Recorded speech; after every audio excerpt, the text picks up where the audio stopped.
मेरा सब बहनों को प्रणाम। श्री गणेश भगवान की जय। श्री श्री गुरु जी महाराज, श्री उड़िया बाबा की जय। श्री श्री पी पत्थरवाली माता जी महाराज की जय। श्री हरि भैया की जय। हे हरि, हे हरि, हे गुरुदेव। ये जो मैं अपना हृदय की प्रसन्नता प्रकट कर रही हूँ आप सबके आगे कि ये जो हमें और आपको ये जो सत्संग, ये जो अमृत वर्षा और ये श्रीमद् भागवत कथा या तुलसीदास जी कृत श्री रामचरितमानस या श्रीमद् भागवत कथा, ये एक मैं खाना है जिसमें हमें और आपको जाम पर जाम मिल रहे हैं, ग्लास से ग्लास चीयर्स कर रहे हैं, क्योंकि जिसमें आनंद आता है उसको हम रोज चाहते हैं। और आनंद आता है नशे में। नशा चाहे वो शराब का हो, चाहे वो सत्संग सुनने सुनाने का हो, चाहे वो खाने पीने का होता है, किसी को कहीं घूमने का होता है, किसी को। हमें और आपको ये सत्संग अमृत वर्षा सुनने और सुनाने का नशा है। हमारा और आपका जाम से जाम मिल रहा है, चीयर्स हो रहा है। आप सुन रहे हैं और ये दासी सुना रही है। अब आप आ ही गए हैं तो थोड़ा पी कर जाइए। बिना पिए जाना बुरी बात है। अब मैं आपको बिना पिए जाने नहीं दूंगी।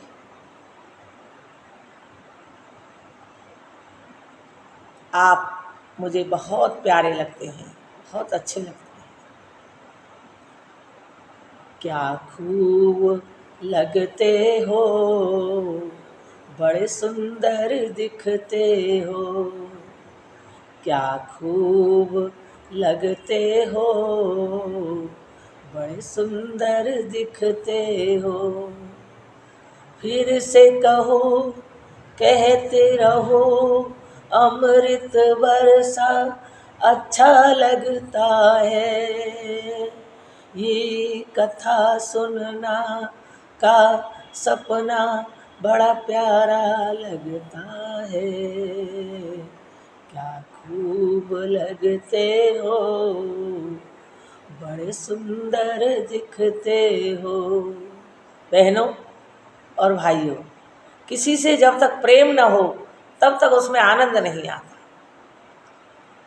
इसमें हमारा और आपका नित्य प्रति मिलने मिलाने का प्रेम है। हम बिना देखे बिना मिले रह नहीं सकते, तभी तो हम मिलते हैं। चाहे उल्टी सीधी अच्छी नहीं है कथा, तब भी आप सुन ही रहे हैं। मेरे गुरुजी महाराज सुना ही रहे हैं। हृदय में बैठे हैं मेरे गुरुजी, वही सुनाते हैं। और मेरी माताजी महाराज मेरे कंठ में विराजी हैं, मेरे जिब्या और मस्तिष्क में विराजी हैं, और वही ये कथा सुना रही हैं। बहनों, मेरी क्या औकात कि कुछ बोल सकूं, कुछ सुना सकूं। बहनों, अगर आपको ये अच्छी लगे तो सब्सक्राइब करें, शेयर करें और लाइक करें, तभी तो मुझे पता चलेगा कि हाँ आपको कुछ अच्छा लग रहा है। वैसे अच्छी ना भी लगे तो भी कोई बात नहीं, क्योंकि मुझे अच्छी लग रही है। और मेरे अंदर मेरे गुरुजी महाराज विराजमान हैं, मेरी माताजी महाराज विराजमान हैं। तो आइए समय न गंवाते हुए पाठ शुरू करते हैं। श्रीमद् भगवद गीता का 3रा अध्याय कर्मयोग, और पाठ है 6, क्योंकि 6 दिन में 3 पाठ शुरू होते हैं। एक दिन उनका पाठ अध्याय, दूसरे दिन महात्म। आज तीसरे दिन महात्म है, तो हम शुरू करते हैं। बोलिए श्री गुरु जी महाराज की जय। कथा शुरू होते हैं, आओ वीर हनुमान, राम लखन सिया जानकी, सदा करो कल्याण। सियावर रामचंद्र की जय। हे कृष्ण भगवान, आपको बुलाने की आवश्यकता ही नहीं, क्योंकि आप जहाँ भी गीता का पाठ होता है तुरंत आकर खड़े हो जाते हैं। प्रेम से मुस्कराते हुए आंखें बंद करके बड़े ध्यान से कथा का श्रवण करते हैं। इसलिए हे ईश्वर, हे सर्वानंद, सर्वशक्तिमान, पूर्ण ब्रह्म, अजन्मा, अनंत, अविनाशी ईश्वर, आपकी महिमा का कोई पार नहीं, आपके शुभ नामों की कोई संख्या नहीं। बड़े बड़े ऋषि मुनि देवता पार न पा सके तो मैं मूढ़ अज्ञानी आपका नाम वर्णन कैसे कर सकता हूँ। हे प्रभु, आप ऐसे दयावान हैं कि आपकी अपार दया से गूंगे को बाचाल तथा लंगड़े को पर्वतों से फांदने के योग्य बना सकते हैं। हे प्रभु, हम तुच्छ जीवों को अपनी दया से इस योग्य बनाइए कि सदा सर्वदा आपके चरणार बिंदों का ध्यान रखते हुए अत्यंत हर्ष के साथ रहकर इस संसार में अंत में आपका शुभ धाम प्राप्त कर सकें। हे प्रभु, ऐसी कृपा कीजिए।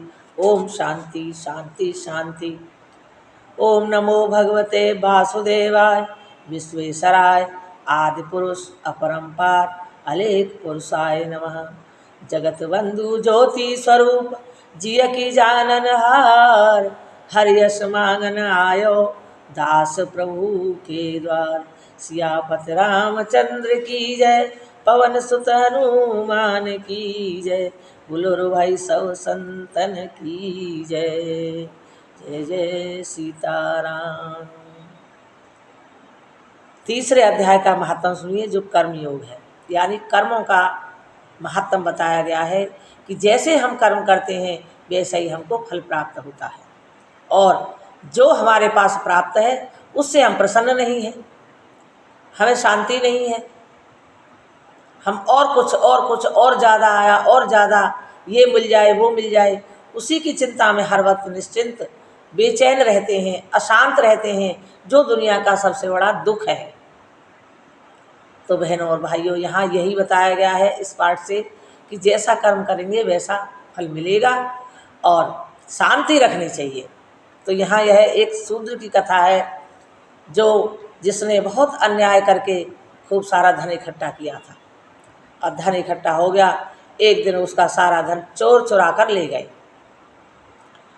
धन के वियोग में वह इतना पागल जैसा हो गया कि और ज़्यादा गलत कार्य करने लगा, उल्टे सीधे कार्य करने लगा, मांस मदिरा खाने लगा और दुष्कर्म करने लगा।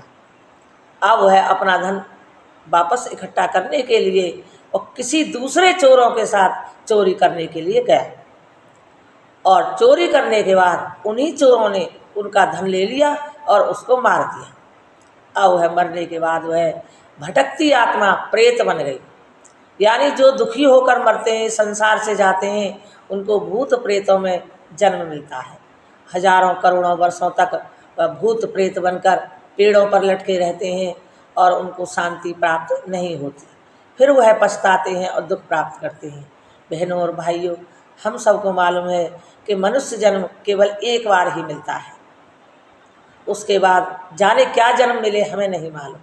इसलिए हर जन्म को अच्छे से व्यतीत करना है और भगवान की, गुरु जी की शरण में रहकर उनकी कृपा हो तभी वह अच्छे से रह पाता है।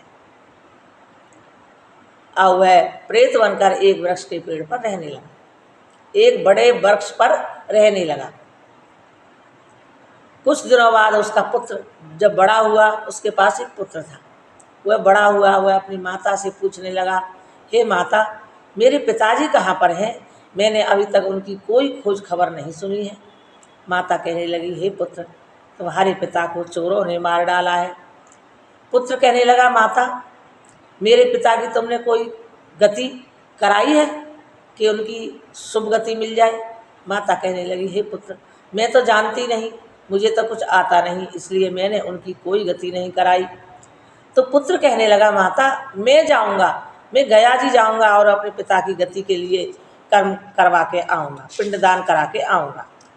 इतना कहकर वह अपनी माता से आज्ञा लेकर और वह गया जी के लिए चला गया। चलते चलते रास्ते में जब वह थक गया, विश्राम के लिए एक बट वृक्ष के नीचे विश्राम करने के लिए बैठ गया।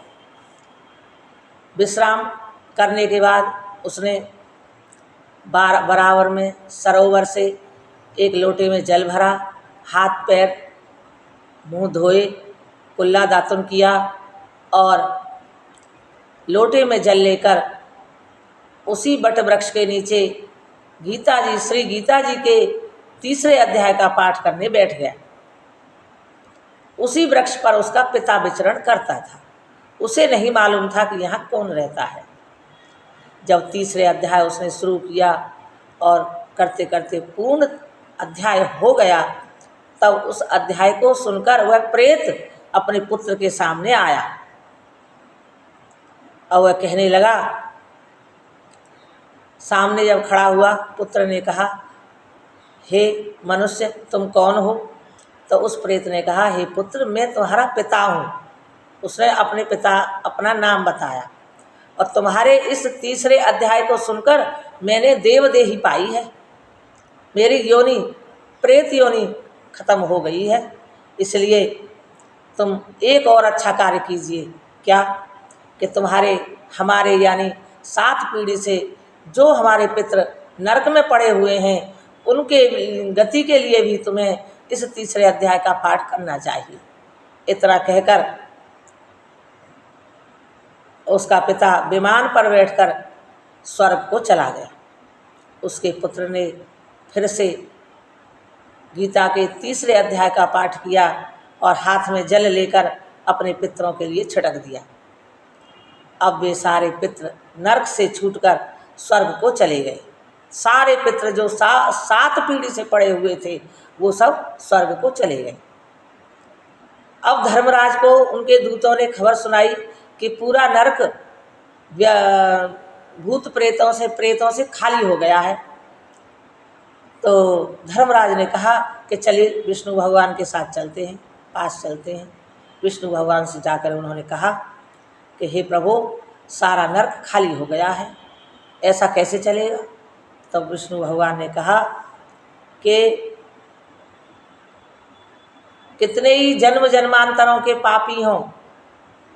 धर्मराज ने कहा था कि ये जन्म जन्मांतरों के पापी थे, इसलिए नरक में आए थे, इनका तो उद्धार होना ही नहीं था, ये कैसे हो गए? तब विष्णु भगवान ने यानी नारायण जी ने कहा कि हे धर्मराज, तुम दुखी मत हो, तुम प्रसन्न हो। मैंने यह घोषणा करा दी है कि अब से जो जीव गीता के तीसरे अध्याय का पाठ करके या श्रवण करके मृत्यु को प्राप्त होवेगा, उसको स्वर्ग ही भेजा जाएगा, वह नरक नहीं जाएगा।